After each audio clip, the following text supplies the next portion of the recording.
Bonjour à toi et bienvenue dans ce cours de design. Je suis Charles Bellinga et aujourd'hui nous verrons l'introduction au design. Déjà, le design, c'est une discipline qui consiste à créer de nouveaux objets qui soient à la fois beaux et surtout pratiques à utiliser. L'aspect pratique est important parce que c'est lui l'aspect fonctionnel. Et le design est là pour embellir un objet fonctionnel déjà. Donc, il doit respecter ces deux conditions, associer la beauté au fonctionnel. Maintenant, les types de design. Tout d'abord, nous avons l'art et l'illustration. L'art et l'illustration consistent les arts graphiques comme le design graphique, comme la conception de logos et tout ce qui a trait avec l'art, la représentation des portraits numériques et autres éléments. Ensuite, nous avons le marketing et la publicité. Le marketing et la publicité consiste à la création de visuels destinés à la communication des entreprises. Lorsque on fait par exemple le branding des véhicules, ça c'est un design destiné au marketing et à la publicité. En troisième position, nous avons le packaging. Le packaging, c'est la conception des emballages des produits, que ce soit les bouteilles de vin, que ce soit les détergents, absolument tous les produits, d'autant plus les produits destinés à la consommation. Lorsque vous êtes dans un supermarché, tous ces produits-là cherchent à avoir un packaging attrayant. Lorsque les produits sont placés sur les rayons, l'objectif c'est d'attirer les yeux des consommateurs. C'est la raison pour laquelle, pour qu'un produit soit bien vendu, il faut qu'il ait un packaging suffisamment attrayant. Le quatrième type de design, c'est l'interface utilisateur. Ici, on fait référence à tout ce qui est destiné aux ordinateurs, aux tablettes, aux téléphones numériques. Ici, on parle de UI design, User Interface Design. Donc là, c'est la conception des maquettes pour les sites internet, pour les applications mobiles. Donc là, c'est beaucoup plus de design destiné aux écrans. Le cinquième point concerne l'édition. L'édition, c'est la publication des textes, l'édition des livres, vous connaissez, l'édition des journaux, l'édition des magazines. Ça également, c'est un type de design qui est assez répandu. D'autant plus que ce sont les meilleurs designers maintenant qui travaillent pour les grands magazines. Donc si vous êtes capable de faire un magazine attrayant, vous aurez une place dans l'édition. Le sixième point, c'est l'identité visuelle. L'identité visuelle, c'est la conception d'éléments graphiques pour les entreprises. L'identité visuelle d'une entreprise, c'est un peu comme le brand identity de la marque. C'est-à-dire tout ce qui a trait avec une marque pour laquelle elle va communiquer.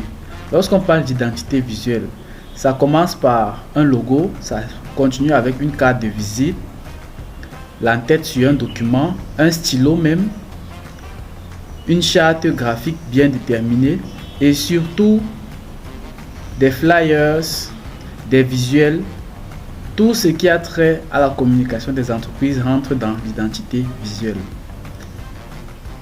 L'animation, ça c'est l'avant-dernier volet du design. L'animation ici inclut les vidéos. Ici on parle beaucoup plus du motion design de nos jours. Le motion design qui se fait avec un logiciel qui s'appelle Adobe After Effects, un logiciel très puissant. L'animation ici également, on peut utiliser les logiciels destinés au cinéma. Et ça c'est une information que je vais vous confier. Les personnes qui font dans l'animation ne sont pas assez nombreuses. Les gens sont beaucoup plus répartis dans les 5 premières catégories que j'ai mentionnées là, c'est-à-dire l'édition, l'interface utilisateur, le packaging et l'art et l'illustration. Mais le domaine de l'animation, c'est un domaine où le taux de chômage est environ de 0%. du moins si vous êtes compétent. Et le dernier élément, c'est l'environnement. La conception graphique environnementale connecte les personnes aux endroits afin d'améliorer leur expérience globale en rendant les espaces plus mémorables, intéressants et faciles à naviguer. Donc ici, c'est le design d'intérieur, la décoration. Ça également, c'est un autre design. Maintenant, nous passons aux éléments de base d'une conception graphique. C'est vrai, il y a plusieurs éléments, mais ici, c'est vraiment la base. Donc, les 6 éléments majeurs. En premier lieu, nous avons la texture. La texture est créée avec certaines techniques graphiques pour attirer l'attention sur un élément précis ou pour servir d'arrière-plan dans la conception web. Donc, la texture, en fait, c'est par exemple, lorsque vous écrivez bonjour avec un B majuscule, ça c'est pour attirer l'attention. C'est ça qui entre dans la texture. Second point, nous avons la couleur. La couleur, c'est un élément évident qui est utilisé pour attirer l'attention, pour représenter l'émotion et l'humeur également. Représenter l'émotion et surtout l'humeur. Les couleurs, nous allons le voir par la suite, permettent de représenter l'émotion. Lorsque vous voyez par exemple la couleur rouge vive, la première émotion à laquelle le rouge renvoie, ou alors le premier élément auquel le rouge renvoie, si c'est dans le sens négatif, c'est d'abord au sang. Et le sang, on voit la peur, on voit la terreur comme émotion que le rouge peut transmettre. De même, si c'est le côté positif, le rouge renvoie à certaines valeurs. Nous le verrons par la suite avec lorsque nous allons développer les couleurs un peu plus en profondeur. Troisième élément, nous avons la valeur. La valeur ici fait référence à l'apparence sombre ou claire d'une zone du design. La valeur crée le contraste et l'emphase. Un objet clair sur un fond sombre attire l'œil du spectateur. C'est ce qu'on appelle le contraste ici. Donc on peut avoir un background complètement noir et on écrit un seul mot en blanc et forcément ça va attirer votre attention. Le quatrième élément, c'est la taille. La taille, c'est une indication de l'importance. C'est pour ça que les titres sont toujours avec une taille un peu plus grande que la description ou le contenu par la suite. Chaque fois qu'on met un élément avec une grande taille, on indique ici que l'élément là est important par rapport aux autres. Ça permet d'attirer l'attention du spectateur. Le cinquième point, ce sont les formes. Les formes géométriques de base comme le carré, les cercles, les triangles.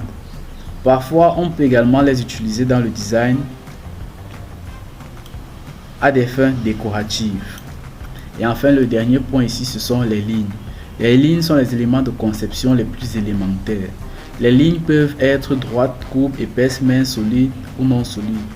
Ils sont utilisés pour relier deux points, des sections distinctes d'un dessin ou pour concentrer l'œil de l'utilisateur sur un élément.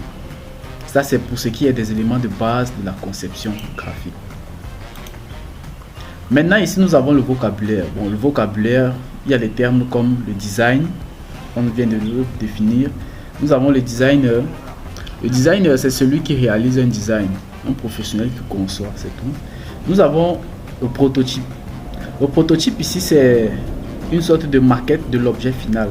Le prototype ressemble à l'objet, mais il n'est pas encore terminé.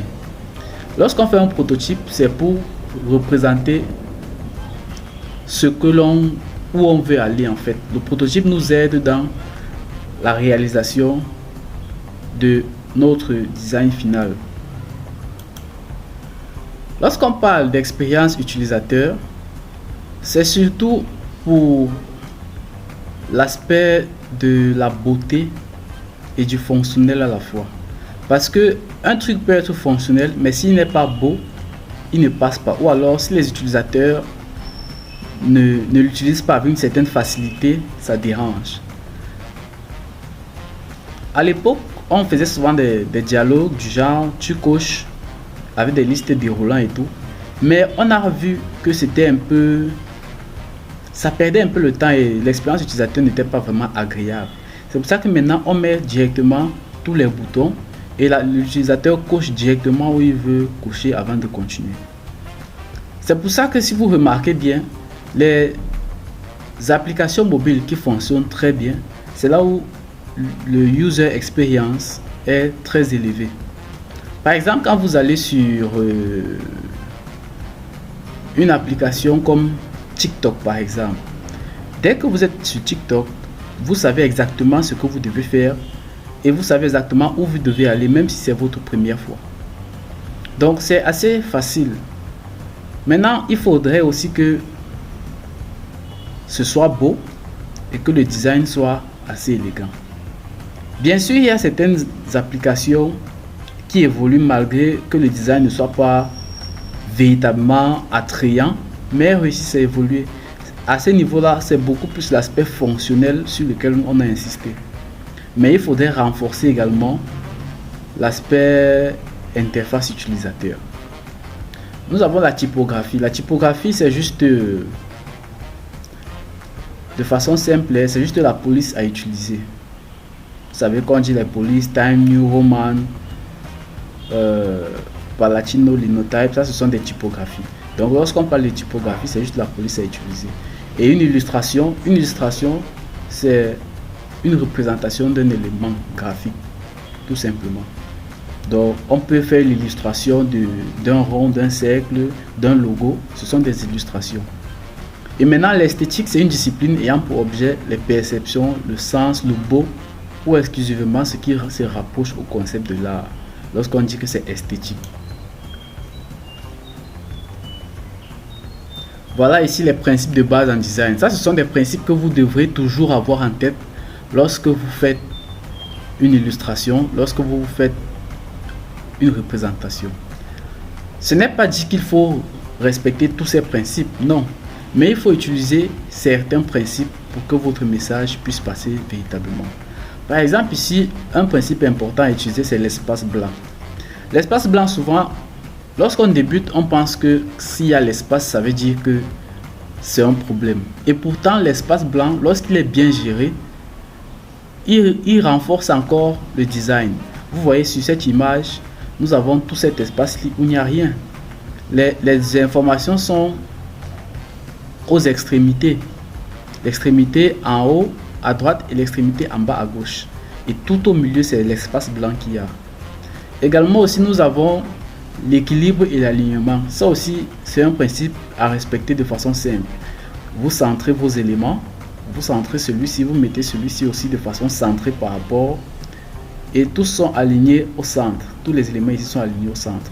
Lorsque vous faites également ça, vous êtes sûr de ressortir toujours quelque chose de bon. Il y a également le contraste. J'ai parlé du contraste tout à l'heure, c'est-à-dire vous mettez un fond noir et vous écrivez un texte blanc dessus, ou alors vous mettez un fond blanc et vous écrivez un texte noir dessus. Ça également, ça passe. Vous verrez tous les autres principes qui sont là, ne sont pas compliqués, et il faudra les respecter pour être en phase avec la création de vos éléments. Ici, nous avons les principaux logiciels à utiliser lorsque nous faisons du design. Vous voyez ici, nous avons la photographie, nous avons le design, nous avons les vidéos, nous avons l'illustration et nous avons l'UI et l'UX design. UI et UX, c'est pour dire User Interface et User Experience. Les deux vont ensemble. Pour la photographie, nous avons Photoshop, Inkscape, GIMP, Krita, Free Photo Tool, Lightroom et plein d'autres également. On n'a pas tout recensé ici. Pour le design, Photoshop, Inkscape, Illustrator, vous voyez Illustrator ici, vous allez beaucoup l'utiliser. Serif Draw, Corel Draw, etc. Pour la vidéo, nous avons After Effects, Adobe Premiere Pro, Rush, illustration également, tous ces éléments-ci ajoutés avec ceci et Fresco par la suite. Maintenant, pour ce qui est de l'UI et l'UX design, on peut utiliser Photoshop, on peut utiliser Illustrator, on peut utiliser Adobe XD, il y a également Dreamweaver et il y a un dernier qui n'est pas sur la liste, il s'appelle Figma. Il y a Figma également qui est très utilisé pour l'UI et l'UX design. C'était tout à ce qu'il y avait comme présentation. Dans les prochains cours, nous entrerons un peu plus en profondeur sur les couleurs, sur les typographies et nous verrons certains de ces logiciels. Merci et à la prochaine.